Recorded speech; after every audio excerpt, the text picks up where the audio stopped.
and the world economy. I belong to everybody and I belong to nobody. ATN covers it all on ATN Politics today.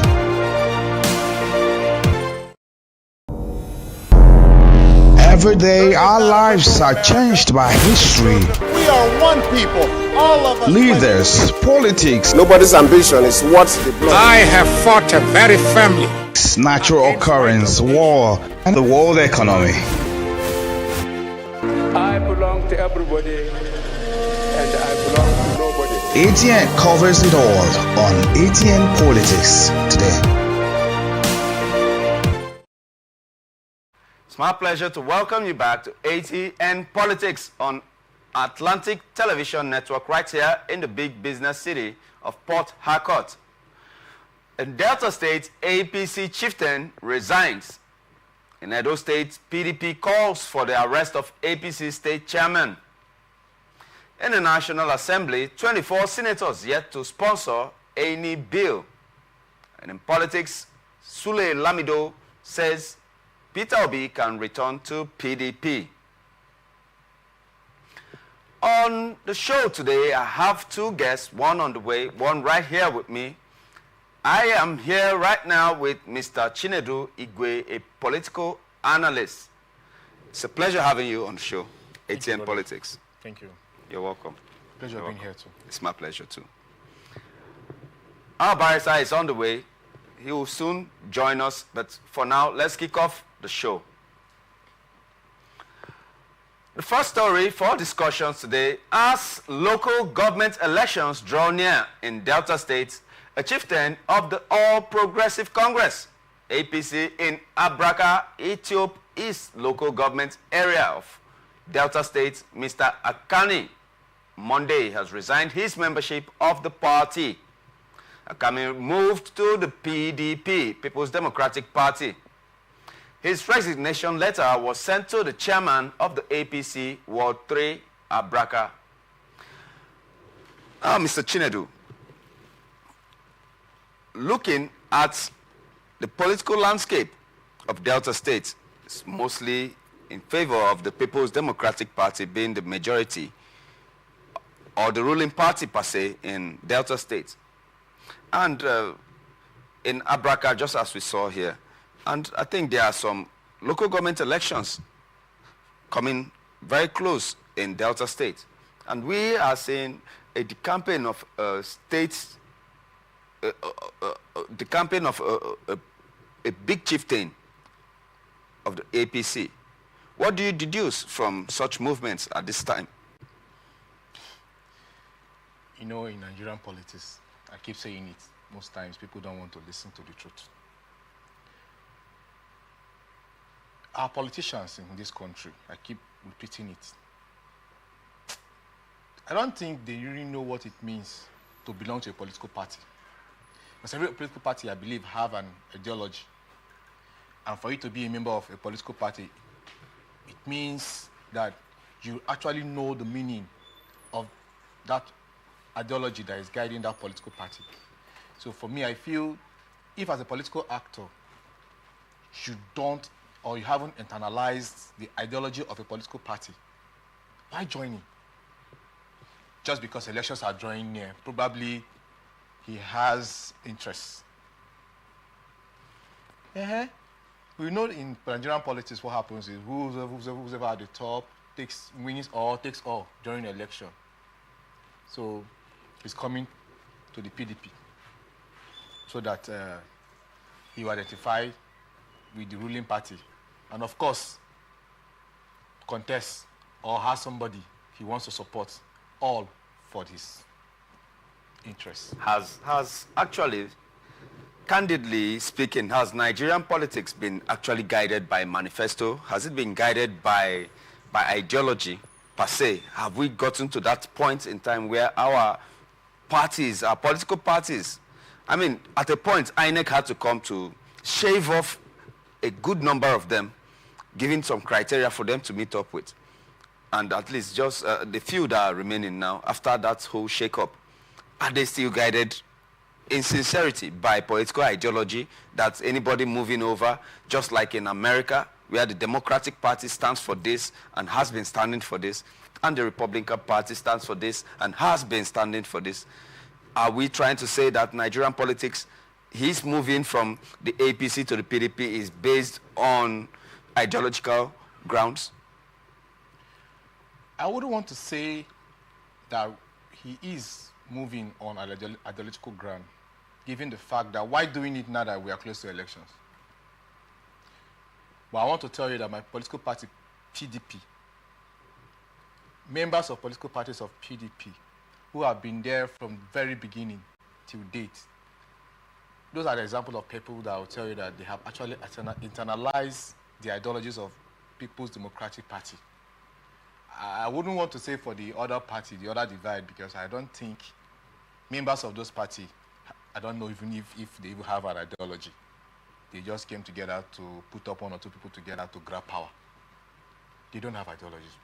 Probably that is why that man is leaving, to come to PDP, where he knows that the party is being guided with ideologies. Are you trying to say that, President Bola Ahmed Tinubu, being one of the a major stakeholder of the APC, even from the onset when it was AC, ACN, and merging with the CPC, merging with New PDP and co, and forming the alliance that brought out the PDP from government in the federal government in the times of Goodluck Jonathan, bringing in Muhammadu Buhari, and coming in again, doing the same feat for the second time, that they are not ideologically guided? If they are ideologically guided, I don't think Nigerians will be suffering today. Because look at how we are suffering today as a nation. It goes a long way to say, oh, is it the ideology to suffer the Nigerians? I don't know, because when PDP had sway over power for 16 years, Nigerians, they enjoyed. No Nigerian will come out and say that what we are experiencing today was what we experienced in 16 years of the PDP. Now, the times have changed. Times have really changed. The price of oil then, the price of petrol then, was not the same thing. And these are guided by the dollar market. These are guided by foreign exchange. The price of crude oil, as at when President Goodluck Jonathan was in seat, it's not the same price of crude oil as at now. There was no war in Ukraine against Russia, the two biggest producers of wheat as at then. And now there's a war. And there's a second war that is still trying to round up, being the war in Palestine, in Gaza. These are draining of resources from major powers and even from other political players. Are we trying to say that we should compare these climbs to those climbs? Does it really During the time of Goodluck Jonathan, we experienced what we call the global economic recession, but it didn't hit the country too bad. Why? Because they had a team of people, technocrats, that came together to say Nigerians will not suffer this. But today, they are using excuses of crude oil going down and all of that. All of this thing happened when Jonathan and his team were in charge. How come we didn't experience it? But today, we are seeing what is happening in Bola Ahmed Tinubu's administration, right from Buhari. We are suffering, and they're giving us excuses. So, Nigerians will be the judge. Do you see PDP taking over the local government elections in Delta States in coming elections? Given the performance of the current governor. Even with the incumbency of the APC in the central government? Given the performance of the current governor. Talking of Sheriff Oboriwori? For 1 year, I watched his 1 year anniversary and 1 year achievement. I believe that the PDP will sweep the elections. All that is speculative. It is to be taken from a point of view of your opinion. I wish there's a person from the APC here to speak for their party, but this is not a ground for political campaigns. But be that as it may, we go for this very short break and we'll return soon to commence these discussions. Please stay tuned and stay with us.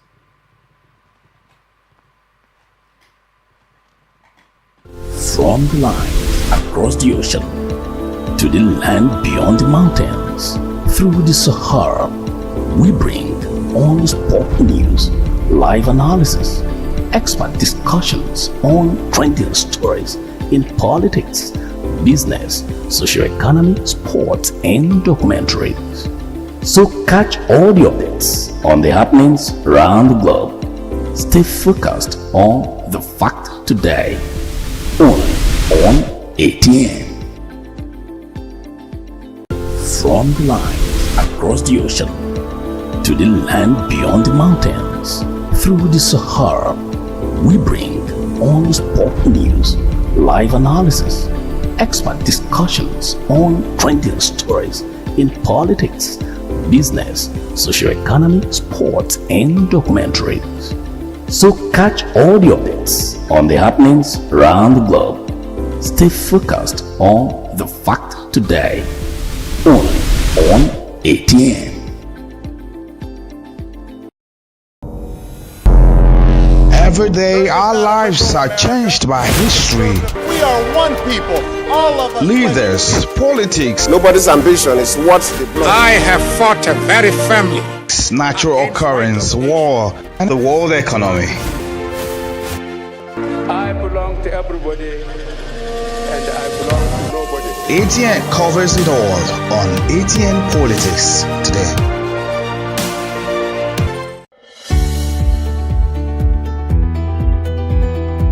People into the country illegally. That is amazing. Honorable You human on the point of order.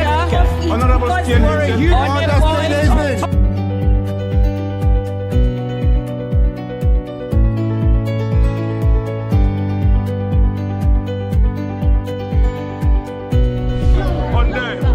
They are not picking our calls. They made up their minds. So no agreement with the EU, but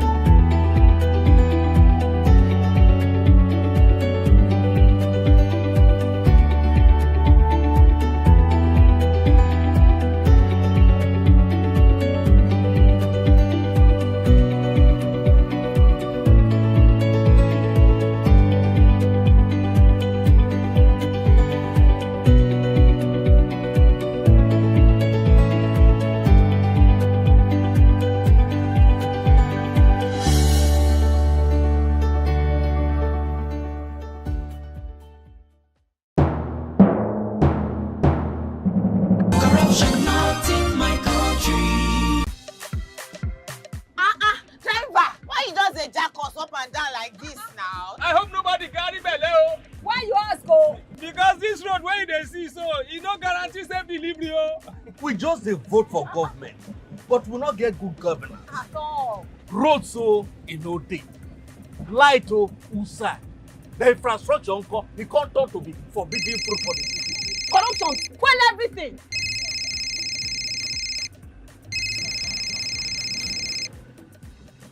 Hello?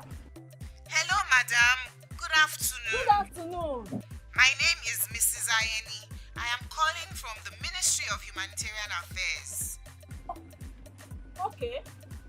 Okay, I've been expecting your call. Madam, remove this your phone from loudspeaker.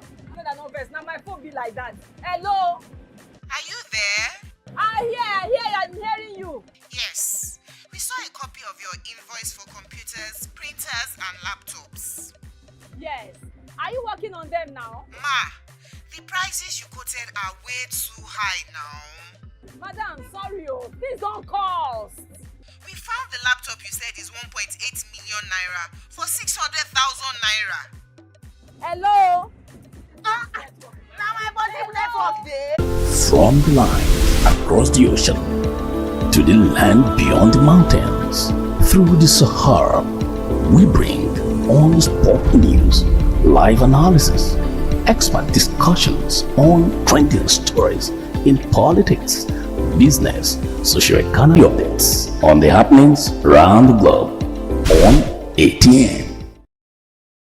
The pleasure is mine to welcome you back to ATN Politics on Atlantic Television Network right here in Port Harcourt. And joining us also is a political analyst of no mean repute, a man of timber and caliber. I'm talking of Barrister Forgiving Amakri. It's a pleasure having you on the show, sir. Thank you for having me here once again. Thank you, sir. I'm always pleased to be here. Our pleasure, too. Thank you. It's a pleasure. All right, let's go into the second story for discussions today. The Edo State chapter of the People's Democratic Party has called on the police and the state security services to arrest the acting state chairman of the All Progressive Congress, the APC, Jarrett Tenebe, over a call for the stoning of Governor Godwin Obaseki. The state PDP chairman, Tony Aziegbemi, stated this in a statement on June the 10th, 2024. The state chairman of the state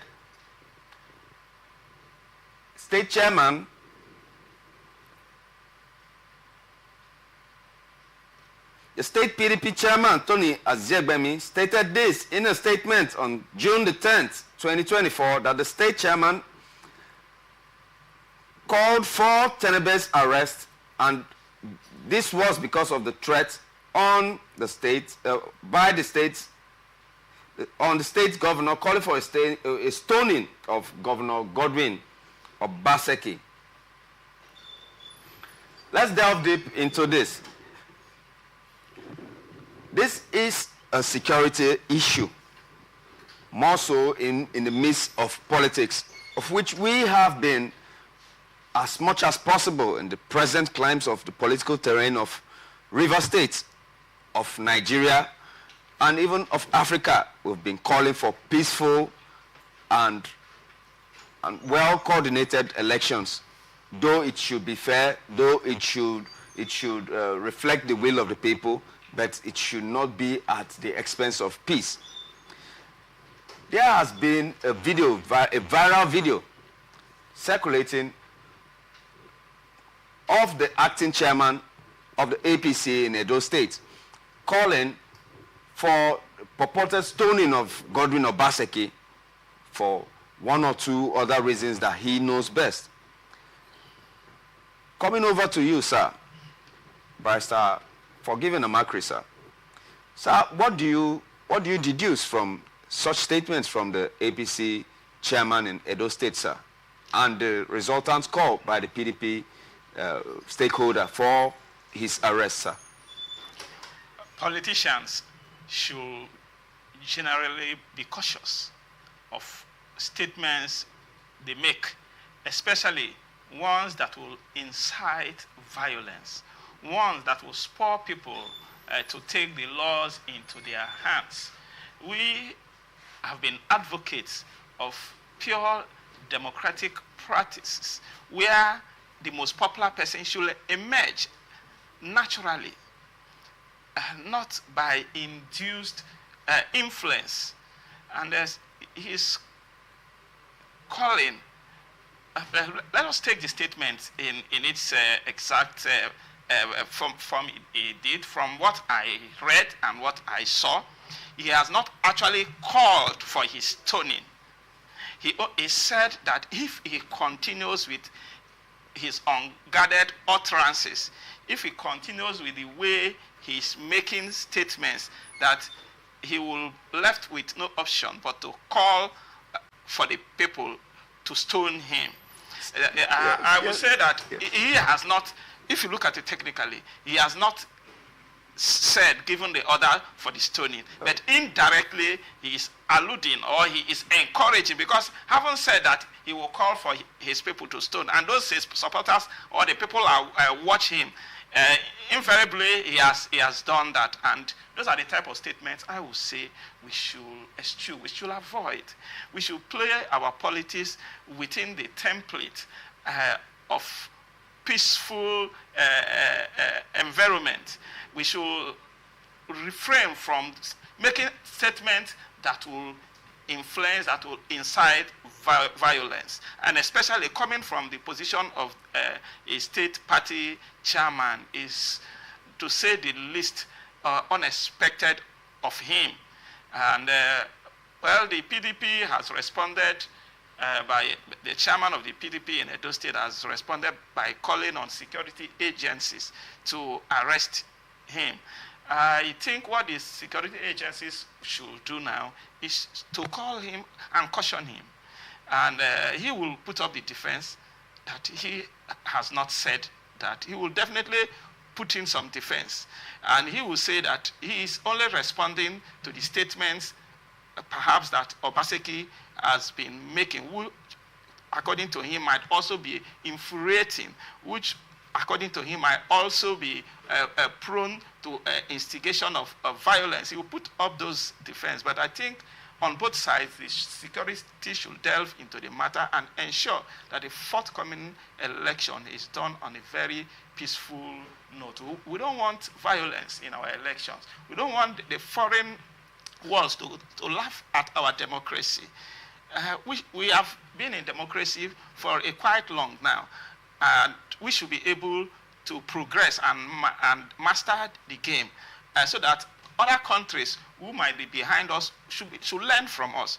So I am saying the statement that the APC chairman made, to me, should not be encouraged. He should refrain from making such unguarded utterances that may spur and instigate violence.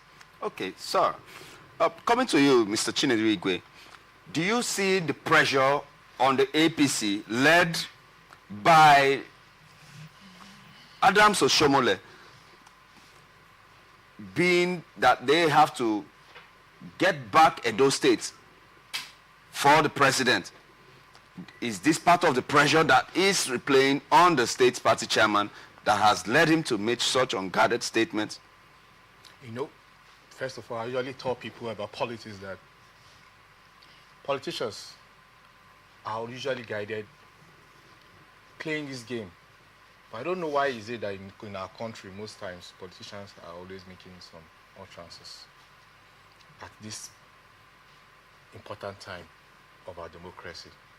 You're going to an election and an opposition is busy saying that you're warning the governor to be careful of the things he's saying. If he's not careful enough that you will ask people to stone an incumbent governor. Even when the APC government of Buhari said if they don't perform that Nigerians should stone them, did we stone them? Even all of us know that they didn't perform. We're always crying that anytime we are having elections, that politicians should be careful because you have followers. We don't use incisive words, statements that will cause problems for our democracy. So Edo State doesn't belong to the president at the center. Edo State belongs to the people. And the government of the people is being governed by the People's Democratic Party. There should be no pressure. They should go to the polls. The popular candidate should emerge as a winner. Coming back to you, sir, Barrister, do you think it's okay for us to call for the taking down of that viral video because we don't want it to be misinterpreted by hoodlums or by those that are fanatic in pursuit of their political ideals, and also for an apology from the APC, the acting APC chairman? Is that in order, sir? To me, it is such a call is belated. It's belated. It will be medicine after death because a lot of people will have downloaded the video. So even if he pulls it down, it's already in circulation. Will it now go to people's personal storage system and all that, their platforms, to pull them down? Calling for its pulling down is of no consequence. It's belated. It's just for us to be proactive and ensure that as they are going into this election, Edo is one tough state too in the south, and the electoral body, INEC, and security agencies should have at this time been having a series of sections on how to guide them on type of campaign they should be making, to sink into them that anything that will promote violence should be discouraged. They should make penalties and consequences for those who try to encourage violence as they are preparing for the election. Those are the things that the various government agencies and security agencies should be doing at this time. I think if they have a serious training and sessions where they are sinking into them and telling them the type of statement they shouldn't make, I'm sure that the APC chairman wouldn't have said what he did. Okay, sir. We are, at the same time, when we give opinions here, we try as much as possible to pass information, to pass educative information, to sensitize the public as much as possible. We are not just entertaining ourselves here. And in the same vein, in the same breath, sir, still on with you, could you please enlighten voters and also political stakeholders? Because I know that back in the days of Nigerian politics, it was a norm. But right now, we are more civilized in our approach towards political ideals and political pursuits. In a sentence, in a minute, please give us some sensitization for those viewing us to also cue in.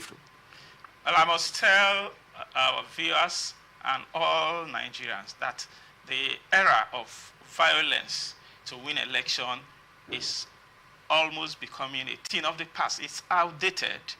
And because violence will have minimal effect on the results or the outcome of the elections, because we are going more into electronic voting, where every thing will be recorded as when those things are done. So violence will be of little consequence. Every political party, every politically minded individual, every electorate, every voter should be able to go and speak to the people. Tell the party should bring a good manifesto, what they want to give to the people. People should believe in what they have to offer. People should be convinced to support them, not violence. So I have said before that at this time, there should be reorientation, a continuous voters' education effort. The voters and the entire citizenry should be encouraged, should be trained, should be given the orientation to dissuade them from taking violence as part of elections. Because I will still repeat that violence will have minimal result effect on the, if you go to a polling unit and violence is recorded, I have my phone, I will call. And if those polling units, votes will be cancelled. So sell yourself if you are contesting an election, if you are supporting anyone, convince the people on why they will support you. I said it before, I've said it here, that with the way the electoral system is now, you can only rig in, because I participate, you can only rig in an area, in a polling unit where you have overwhelming majority. It is only then you will be able to rig. So if you are in core minority in a polling unit and you are relying on violence, I will tell you that you are getting it wrong. Violence is not an option. Go and sell your party, sell your candidates, convince the people that they should support you. Thank you very much, sir. Thank you very much. You're welcome. Mr. Chinedu Igwe, please, in a sentence, tell me if it is possible for the APC to regain Edo State. They've lost it. They lost it a long time ago. There's no possibility. Given the performance of Godwin Obaseki in Edo State, I don't think APC has any play anymore in Edo State. Even with the support from the presidency, even with the support of the person of the caliber of Adams Oshomole? They call it federal might. Federal might can only work in a state where the governor did not perform. Obaseki has performed, and people will follow his lead. Edo people will follow his lead. And I don't think APC has any play anymore in Edo State. It's not possible. I have been discussing with political analysts and juggernauts and timbers, men of timber and caliber, in the presence of Barrister Forgiving Amakri and Mr. Chinedu Igwe right here with me.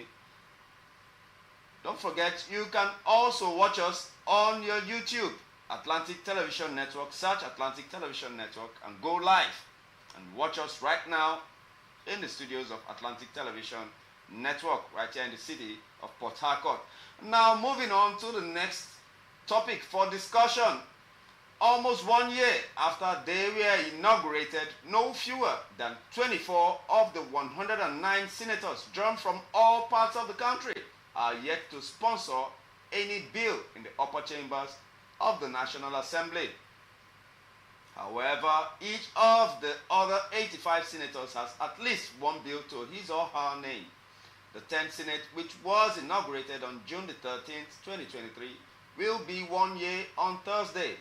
A review of the activities of the 109 senators with regard to sponsoring of the bills showed that 279 bills were sponsored between July 13th, 2023 and March 2024. Mr. Chinedu Igwe, what could be the result of the dearth of bills in the floor of the Senate? That there are even some senators that don't even have any bill recorded to their names in 12 months record. When people are elected in the platform of any political party to go into the Senate, some, especially those governors that has finished, that some of them to go back home to rest, they still want to forge ahead. Most of them are not prepared to do the job. And that is why you're seeing that sponsoring of bills are not even active anymore. What does it take to sponsor a bill? Go back to your senatorial districts, inquire of your people. What do you think would be good? Call for a town hall meeting. These are the processes. Put up together a bill. It is your job, it's your first job as a legislator to make laws. And you make laws through sponsoring of bills. So you'll find that these things are not happening because most of these people weren't prepared. They just want to go to the Senate to go and rest and enjoy retirement home and enjoy themselves. But I believe those ones who are just new into the system will always want to show that they are ready. And that is why you see that a lot who are sponsored are the new people in the Senate. But those ones who have been there, I can't imagine how can someone be in the Senate for 1 year, not even a single bill is attached to your name. How are you doing there? Are your people okay? Is it that they are lacking nothing? So I wonder what they are doing when you stay for 1 year. You don't have any single bill attached to your name. Isn't it a good one? No. It's not a good one at all. Okay, Barrister Forgiving Amakri, sir. Aisha Yusufu, a stakeholder, a human rights activist, and also a commentator, has called for the scrapping of the Senate. Do you subscribe to that, owing to the fact that because of the cost of governance and also the over-bloated nature of our governing system and the present biting economic challenges that we have? Do you subscribe to that, sir? I will not subscribe to the scrapping of any of the arms of the National Assembly. The act of lawmaking is very crucial to every democracy. And in our system, where we practice bicameral legislators, it serves as checks and moderation on each of the houses. The Senate and the reps, they moderate each other. So it will help the system. If she's calling for modification, I will understand with her. No, like I just learned that one of these African countries, is it that is held by the military? One of these African countries, that the president has reduced the salary of the lawmakers and increased that of the civil servants. You understand? Reduced it by 30% and used the SSS to increase that of civil servants to 50%. We can do some moderations and modifications, but calling for the outright scrap of the senatorial arm of the government, to me, I will not support that. And it beats my imagination that a senator or a lawmaker will stay in either the assembly or House of Reps or Senate for a whole year, and you cannot sponsor one single bill. There will be no bill attached to your name. Then what are you there? Why are you there? Their constituencies should immediately set up the process of recalling them, because they don't know why they are there. Unfortunately, some lawmakers see themselves as executives. They go about, they are more interested in the oversight functions they do, and forgetting and jettisoning the very purpose for which they were elected, which is lawmaking. And I wonder why they cannot make laws when you have legislative aid attached to you, being paid. You have political aids. And these people, some of them are lawyers, and they will just do these things for you, and you're not interested. So why are you in the arm of lawmaking? You have no business there. Those are the people that, in a true democracy, which I think we should be at that stage, should never go for another term. At least one of the first things you will put before the people before you should be elected should be the laws, the bills you've sponsored. Achievement. As an achievement. So the structure is not the problem. No. It is the participants. Yeah, it is. I see no problem with the structure, except the fact that people are saying that their take home is over bloated. Okay. Their take home is over bloated and is affecting the economy. Can anything really be done concerning their take home? Can anything be done concerning the because I used to tell people that, I say it everywhere, that people are saying that the public servants and civil servants that are asking for increase of minimum wage are unreasonable. And I tell them, how? There's something wrong with your head. In this same country, some of these senators are my classmates, or are your classmates. You attended the same school. It's not as if they were better off than you in any way. They find themselves in the Senate or House of Reps, and they are earning almost 40 million per month or thereabout. And you are struggling to earn 100,000 in the same country. You go to the same market, and you are saying that people are asking for an increase in even in heaven there is hierarchy. Yeah, let me come. Let me come. Yeah, in this same country, somebody still your contemporary, your classmate finds himself in one of the oil companies. Not as if he's even better than you, and he's being paid in dollars. Same country, same market you go to. You understand? In heaven, if you say there is hierarchy in heaven and there are disparity of benefits, you understand? You should deserve it. You understand? The role you play. Angel Michael is the archangel from what we read in the Bible. His work, you understand? If he has any specular benefit, because if we go religious, because you brought it, we don't know how heaven is. But in this world that we are, but even if we take that, you should deserve it. And I'm not sure that, because in heaven, even if some people may have better privileges, everybody there is enjoying. If you go to the Western world, if you've traveled out, you see. I traveled out and I went to a restaurant and in the U.S. and one of the attendants there was from Nigeria, just an attendant in the restaurant. He's planning that he has been to this country. He's looking for the next country he's going. So he was asking me questions about this. Just an attendant. not the owner, not the manager.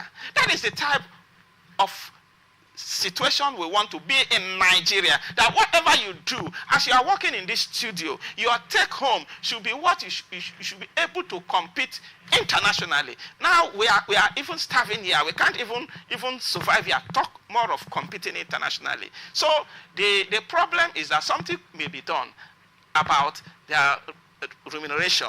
Their salary could be, if they are saying that it is not possible to increase that of the public and civil servant, let them reduce from their own and make up. And that is the same reason why you see most of them are going into the Senate, because of the double pay. Not really because they want to serve the country, not really because they want to serve the interests of their people that they are representing. First of all, as a legislator, lawmaking is your first function. The second one is representation. The fourth one is oversight. How we now, as a legislator, you're only interested in the oversight, because you know that there are many things coming from the oversight. But the two that are core, lawmaking and representation, you don't have any business with it. In a year, you don't have any bill at that. Man, these people should resign now. Mr. Chinedu Igwe and also Barrister Forgiving Amakri has called for the review of the tenure of those that have not had any bill attached to their name. Do you agree? Comments on the sections for comments on our YouTube and on our Facebook. We would like to hear from you. Moving on, a former governor of Jigawa State, Sule Lamido, has said that no member of the People's Democratic Party can stop former presidential candidate of the Labour Party, Peter Obi, from returning to the party. He asserted that political bigwigs such as former Vice President Atiku Abubakar and the Minister of the Federal Capital Territory, Nyesom Wike, cannot claim that they own the PDP. I'll take that again. A former governor of Jigawa State, Sule Lamido, has said that no member of the People's Democratic Party can stop former presidential candidate of the Labour Party, Peter Obi, from returning to the party. He asserted that political bigwigs such as former Vice President Atiku Abubakar and the Minister of the Federal Capital Territory, Nyesom Wike, cannot claim that they own the PDP. On to you, sir, Barrister Forgiving Amakri, sir. Do you think if per se Peter Obi decides to move back to the PDP, doesn't it conflict with the presidential ambition of Atiku Abubakar per se? Would it be a smooth terrain for him to operate if he leaves the Labour Party to the PDP? Just like Lamido said, it is his right to freely associate. It is his right to freely join any political party he so desires to do.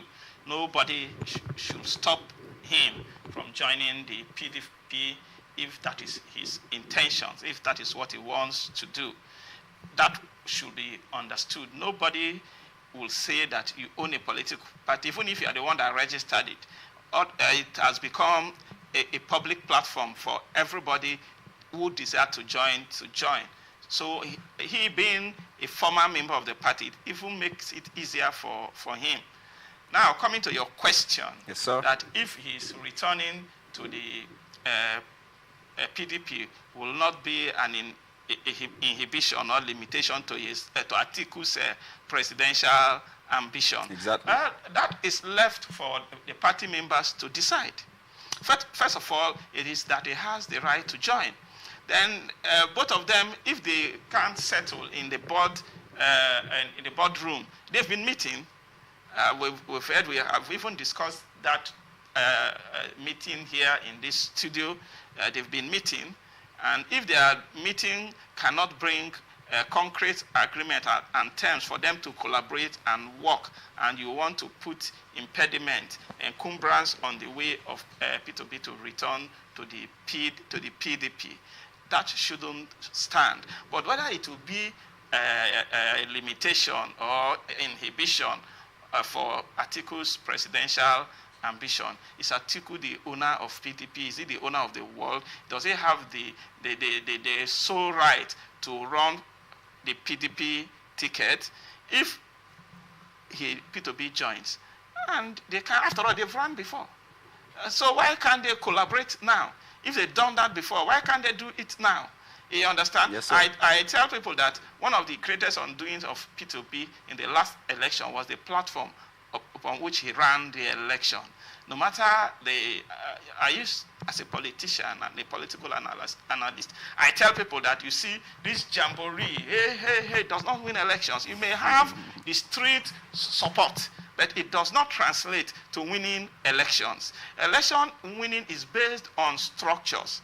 There are so many areas that P2B was popular in certain areas, but in certain areas, so many areas, it didn't have representative in the unit. So even people who intended to vote for him were persuaded to vote for other candidates. So the platform, the Labour Party platform, which he ran the election, was a limitation and a very major undoing for him. So if he decides to join the PDP, it's welcome. It's his right to so do. And then the party members will decide during the primaries who flies the ticket for the party. And this is where we wrap it up. Although there is so much to discuss about, but time is not our friend. I want to thank Mr. Chinedu Igwe and Barrister Forgiven Mamakri for keeping us company today.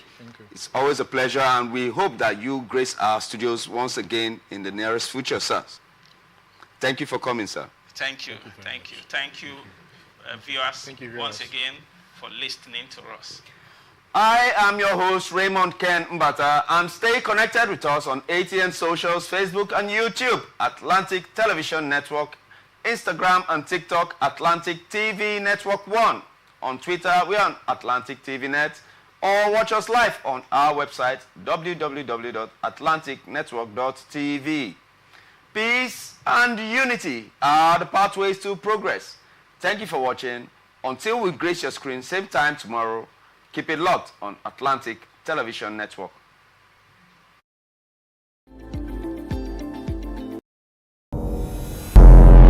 Every day, our lives are changed by history.